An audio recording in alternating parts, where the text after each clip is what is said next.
claiming jurisdiction over you. So that the corporate veil, right? It's the same thing that's in TradFi. I know it's annoying that sometimes we have to use the same things that they do in TradFi, but for now, to protect members of Web3 projects and DAOs, you really probably should create a legal entity in most cases. Now, of course, there's like the more subversive, revolutionary projects, right, that want to just operate on maximum anonymity and avoiding the law. Fine, I don't have any problem with that. But for most projects, they probably want to have a legal entity.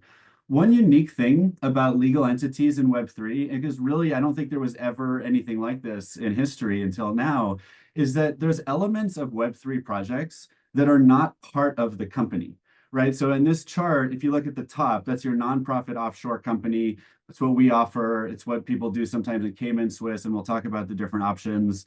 A traditional company in Web2 and TradFi, any software it builds, it offers on its own servers, right, generally, and they're considered part of the company. If you pay a fee to the software, you're paying a fee to the company, right? In Web3, as you guys know, you can have a dApp or a protocol, right, some kind of software on a blockchain. It's separate from the company, even though you're building it, maintaining it, governing it, perhaps as an organization, it's separate. You don't consider the transactions that go through Uniswap to be part of Uniswap Labs or the Uniswap DAO. It's separate, right? So it's one thing to keep in mind.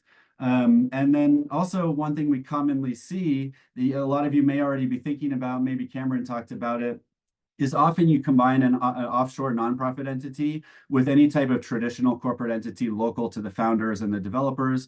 Often it's a Delaware C-Corp, because that's something American VCs and other VCs are comfortable investing in. So sometimes you do a Delaware C-Corp and an offshore nonprofit company, and then you have your protocol, which again is usually considered separate, and you have your members and token holders and whatever. And you got to kind of arrange like, what are the rights and responsibilities of the different parties? How do they share property? Are they renting things from each other? Who owns what, et cetera?